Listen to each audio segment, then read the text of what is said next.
While they work on that, let's bring in criminal defense attorney Colleen Kelley. Colleen, thanks so much for being with us. The notes that we're getting from inside of this courtroom is that while the alleged victim is testifying at this point, her face is flushed. She's wiping away tears with a tissue. She's a pretty sympathetic witness, I would think. But what do you think about how the defense attorney is handling this witness, his tone and the way he is asking the questions? Well, he's doing his job, and he's doing his job in that he always is going to have to question a witness's memory and their credibility.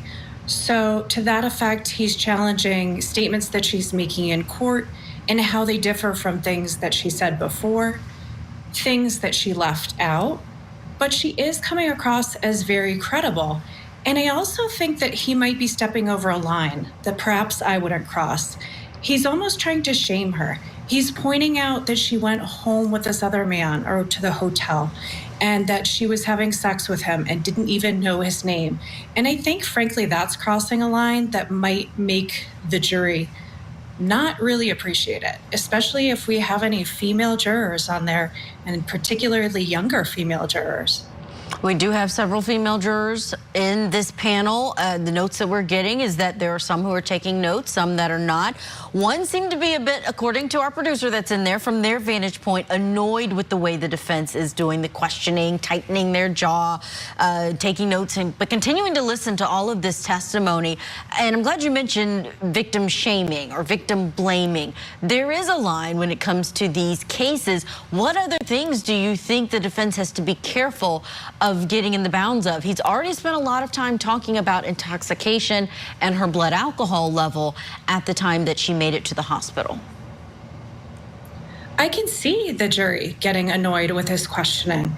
I myself am getting a bit annoyed. He's asking a lot about her intoxication level, and I think she's really giving good answers. She clearly is not going to admit that she was so intoxicated that she cannot remember. And I think her answers are appropriate in that, what do you mean by sober? I wasn't perfectly sober. What do you mean by intoxicated? I was aware of my surroundings. So every time he's asking these questions, and he's asking similar questions, and she's giving an appropriate answer, I think he really is pushing it further into the area of annoying the jury. I think everyone on the jury, or most people on a jury, understand how alcohol affects our behavior, how it affects our judgment, how it affects our memory, and they have an idea of how many drinks she did have. So I think he's just belaboring the point. Yeah, this cross-examination is going to continue. Colleen, stand by. What's coming next is the defense attorney is going to ask this witness whether she lost track of how many drinks she had. Plus, Matt Johnson is going to join us live with a preview of our next live trial here for defendant Dustin Duran, and it starts on Monday. We'll get you prepared for that. Stay with us.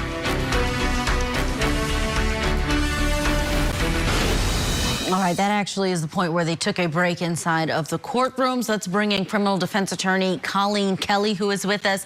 Colleen, she is having to detail this now on the defensive because she's under cross-examination.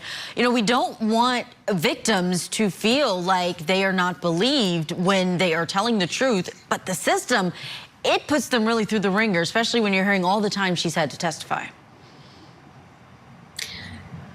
Yes, and she clearly is having a difficult time. But obviously, from the defendant's point of view, she's not telling the truth. Now, I'm not hearing the defense attorney say that she's lying, that she's making this up, that she's falsifying this report on purpose. What he seems to be implying through his questions are that she doesn't remember things correctly. She doesn't remember because she had been drinking.